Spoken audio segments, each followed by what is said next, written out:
Hello aspirants, how you all? I hope you all are doing well. Welcome back to our YouTube channel. So ఇప్పుడైతే 4:30 అవుతుంది. Works complete చేసుకునేసరికి approx 5 to 5:30 అయితే అవుతుంది. So first నా favourite hot water and green tea అయితే ready చేసి పెట్టుకున్నాను. So ఇంకా లేట్ చేయకుండా ఫస్ట్ అయితే స్టార్ట్ చేద్దాం.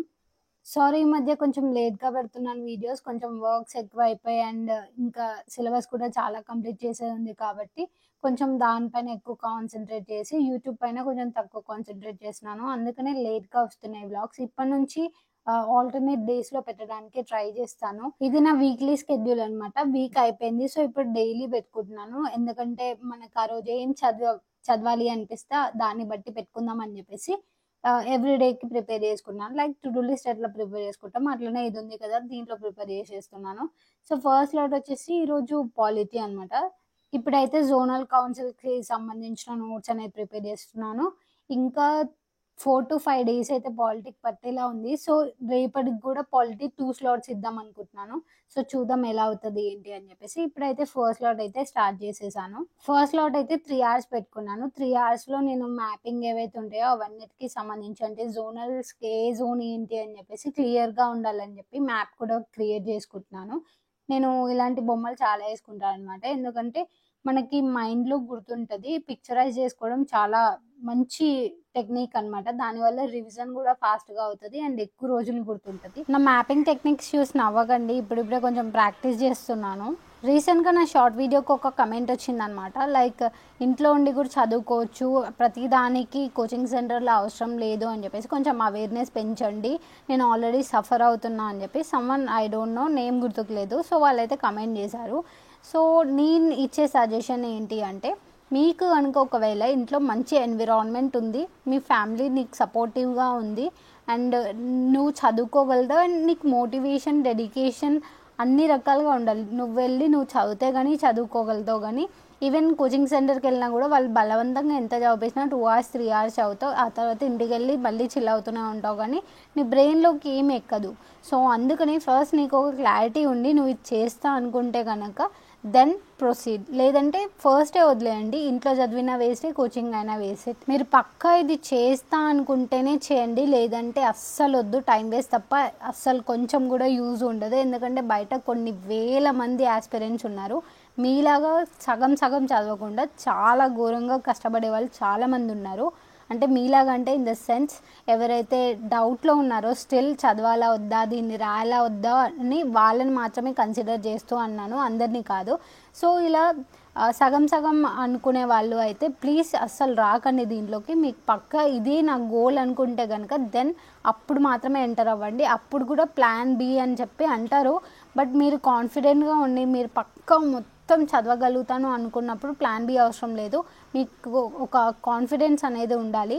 అండ్ కోచింగ్ సెంటర్ల విషయానికి వస్తే కనుక ఎవరికైతే మీకు ఎలా చదవాలి ఏంటి అని తెలియకపోతే మాత్రం కోచింగ్ సెంటర్స్ చాలా వరకు చాలామందికి హెల్ప్ అవుతాయి. అంటే చాలామంది ప్రిలిమ్స్ తర్వాత మెయిన్స్ కోసం కూడా కోచింగ్ సెంటర్‌కి వెళ్తారు. ఎందుకంటే మనకి ఎలా రాయాలి ఏంటి అని చెప్పేసి చాలామందికి తెలియదు కాబట్టి ఒకవేళ గ్రూప్ 1 అలాంటి వాళ్ళు ఉంటే కనుక దెన్ వాళ్ళు కోచింగ్ సెంటర్స్ ఆప్ట్ చేసుకోవచ్చు. ఎందుకంటే వాళ్ళకి గైడెన్స్ అనేది కావాలి కాబట్టి. జనరల్‌గా గ్రూప్ 2, 3, 4 వీళ్ళైతే గనక ఒకవేళ మీకు అవేర్‌నెస్ లేకపోతే ఎలా చదవాలి ఏంటి తెలవకపోతే గనక ఒక్కసారి టాపర్స్ వీడియోస్ చూడండి. లేదంటే నార్మల్‌గా యూట్యూబ్‌లో సర్స్ చాలామంది పెడుతూ ఉంటారు కదా వీడియోస్. అవి చూడండి. స్టిల్ నాకు ఇంకా కన్‌ఫ్యూజన్ ఉంది. నాకేం అర్థం కావట్లేదు. ఎట్లా చదవాలి ఏంటి మొత్తానికే తెలీదు. అండ్ ఒకవేళ నాకు బుక్ ఇస్తే కూడా ఎలా చదవాలో తెలీదు. అండ్ ఎవరైనా చెప్పినా కూడా నాకు అర్థం కాదు అంటే దెన్ కోచింగ్ సెంటర్‌కి వెళ్ళండి. ఎందుకంటే వాళ్ళు మీకు కోచింగ్ సెంటర్స్ ఏమవుతదంటే లిమిటెడ్ డేటా మీకు ఇస్తారు. దీంట్లో నుంచి వస్తది ఇదే చదవండి అంటారు. సో, దాంట్లో కూడా చాలామంది పిల్లలు చదువుతారు, చదవరు. సో, అందుకని చెప్పేసి చాలామందికి జాబ్స్ పోయే ఛాన్స్ ఉంటది. అదే మీరు మీ ఓన్‌గా చదువుకుంటే మీకు ఎంత సిలబస్ ఉంది ఏంటి అర్థం చేసుకొని వైడ్‌గా వెళ్తారనమాట. అంటే అన్ని రకాలుగా ఆలోచిస్తూ ఉంటారు. అదే మీరు ఒకరి పైన డిపెండ్ అయినప్పుడు వాళ్ళు చెప్పిందే మీరు నమ్ముతారు తప్ప మీ ఓన్‌గా మీరేం తెలుసుకోవాలనుకోరు కాబట్టి సో, అట్లా పోతదనమాట. కోచింగ్ సెంటర్స్‌తోని ప్రాబ్లమ్ ఏం లేదు. మీ ఆలోచన శక్తి అనేది పోతదక్కడ. మొత్తం వాళ్ళ పైన డిపెండ్ అవ్వడం స్టార్ట్ చేస్తారు. అందుకని చెప్పేసి కోచింగ్ సెంటర్ కొంచెం చాలామంది సెల్ఫ్‌గా చదువుకున్న వాళ్ళకి జాబ్స్ వస్తాయి. ఎందుకంటే వాళ్ళు ఎక్కువ ఆలోచిస్తారు. ఎక్కువ కోచింగ్ సెంటర్స్ ఇచ్చిన దానికంటే అది తీసుకున్నా కూడా ఇంకా ఎక్స్ట్రా వెతకడానికి ట్రై చేస్తారు. సో అట్లా నువ్వు ఎంత ఎక్స్ట్రా ఇన్ఫర్మేషన్ గ్యాదర్ చేసుకోగలిగితే అంత కాన్ఫిడెంట్గా నువ్వు ఉండొచ్చు అనమాట. సో అందుకని చెప్పేసి వాళ్ళు ఎక్కువగా కొడతారు. ఇది నేను చెప్దాం అనుకున్నాను. మీకు అర్థమైందో లేదో నాకు తెలియదు. ఒకవేళ అర్థం కాకపోతే మళ్ళీ ఒకసారి కమెంట్ చేయండి, నేను క్లియర్గా ఎక్స్ప్లెయిన్ చేయడానికి ట్రై చేస్తాను. ఇక్కడైతే నా ఫస్ట్ స్లాట్ అయిపోయి సెకండ్ స్లాట్లో ఉన్నాను. సెకండ్ స్లాట్ వచ్చేసి జాగ్రఫీ పెట్టుకున్నాను. జాగ్రఫీ వచ్చేసి నేను మాజిద్ హుస్సేన్ది చదువుతున్నాను అని చెప్పాను కదా, ఆయనదే ఆప్ట్ చేస్తున్నాను. ఈ బుక్ సమ్వాట్ ఒక 1200 పేజెస్ దాకా ఉంది. అంటే మొత్తం కవర్ చేయం, దాంట్లో మనకి ఎంతవరకు ఇంపార్టెంటో అది మాత్రమే చూసుకుంటాను. లైక్ రివర్స్ అండ్ హిమాలయన్స్ గురించి కొన్ని టాపిక్స్ మాత్రం సెలెక్ట్ చేసుకొని రాసుకుంటాను. ఆ తర్వాత తెలంగాణ హిస్టరీ కోసం కూడా ఒక బుక్లెట్ అనేది వెతకాలి, నేను ఇంకా వెతకలేదు. దానికి సంబంధించిన బుక్స్ కూడా వెతుక్కొని మళ్ళీ దాంట్లో నుంచి కూడా సగం ఇన్ఫర్మేషన్ ఎంత కావాలో అంత తీసుకొని నాకు ఇంపార్టెంట్ అనిపించింది, ప్రీవియస్గా వచ్చిన క్వశ్చన్స్ ఏమన్నా ఉన్నాయి అనిపిస్తే కనుక అవన్నీ ప్రిపేర్ చేసుకొని పెట్టుకుంటాను.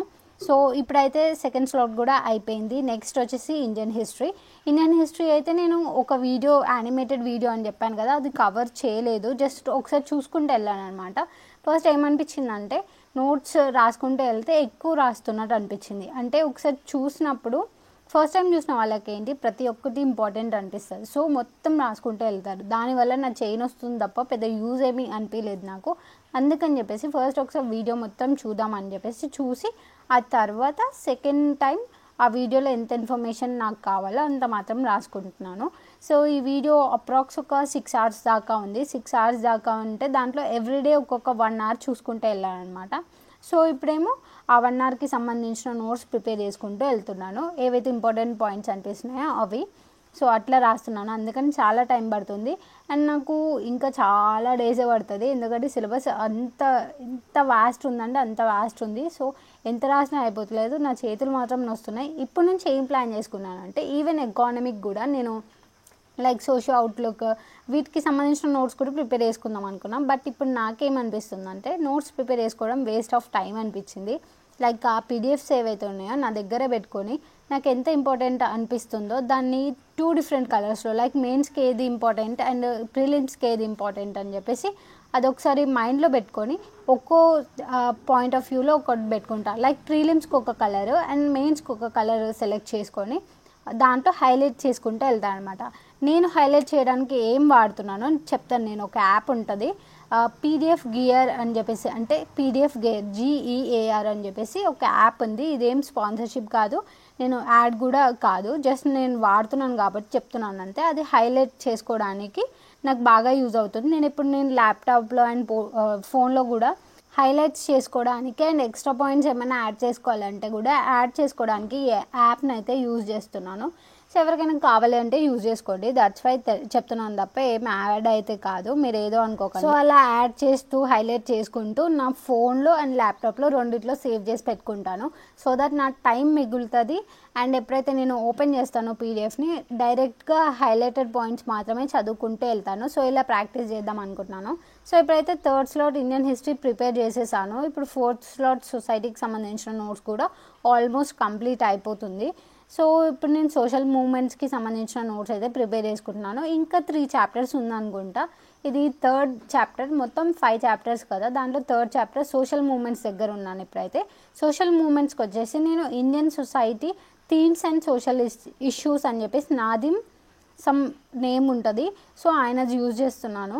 బట్ తర్వాత ఏమనిపించింది అంటే దీంట్లో అంత ఇన్ఫర్మేషన్ లేదు, జస్ట్ బేసిక్ డేటా ఇచ్చాడు అనిపించింది. అంటే సోషల్ మూవ్మెంట్ ఏంటి దాని గురించి ఎక్స్ప్లెయిన్ చేశాడు తప్ప దాని గురించి డీటెయిల్గా ఏం ఉంది అనిపించలేదు సో నాకు. సో అందుకని చెప్పేసి దీన్ని కొంచెం నోట్స్ ప్రిపేర్ చేసిన తర్వాత పక్కన పెట్టేసి SCERTs అని చెప్పేసి ఉంటాయి కదా, సేమ్ లైక్ NCERTs లాగానే. సో NCERTs ఏవైతే ఉంటాయో దాన్ని ఒకసారి గూగుల్లో టైప్ చేశాను అనమాట, సోషల్ మూవ్మెంట్స్ అని చెప్పేసి. ఒకసారి మీరు గూగుల్లో టైప్ చేసుకుంటే మీకు ఒక PDF వస్తుంది. లైక్ దాంట్లో 8 సోషల్ మూవ్మెంట్స్ అనేవి దాంట్లో ఉంటాయి. మీకు peasant movement, workers movement, tribal movement, welfare movements అన్నిటికీ సంబంధించిన మూవ్మెంట్స్ ఎంతవరకు అయితే దాంట్లో ఉందో ఫస్ట్ దాన్ని అయితే మీరు సేమ్ నోట్స్ ప్రిపేర్ చేసుకొని పెట్టుకోండి. ఆ తర్వాత ఇంకేమన్నా ఉంటే కనుక నేను సజెస్ట్ చేస్తాను. సో ఇప్పుడైతే మీరు జస్ట్ ఏం లేదు, గూగుల్కి వెళ్ళి సోషల్ మూమెంట్స్ పీడిఎఫ్ అని చెప్పి కొట్టండి. మీకు ఫస్ట్లోనే ఇది కనిపిస్తుంది, ఎస్సీఆర్టీ అని ఉంటుంది పైన. అది చూసుకొని డౌన్లోడ్ అయితే చేసుకోండి.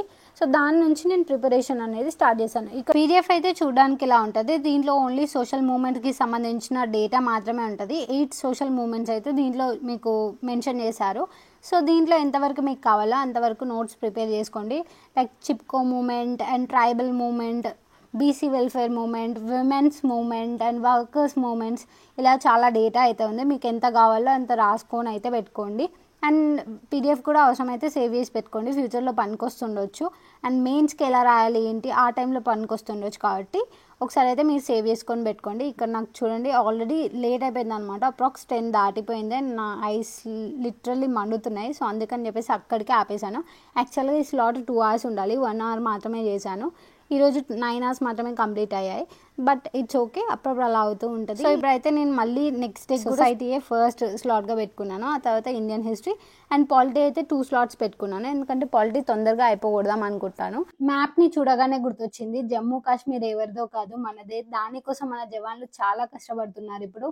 అండ్ మన ప్రాణాల కోసం కూడా వాళ్ళ ప్రాణాలు అడ్డేసి దేశం కోసం పోరాడుతున్న మన ఆర్మీ, మన నేవీ కోసం అందరూ ప్రే చేయండి. ఎప్పుడు మీ ప్రేయర్స్లో వాళ్ళని ఉంచుకోండి. జై హింద్, జై Bharat. If you like this video, don't forget to like, share, subscribe. Thank you. Bye bye.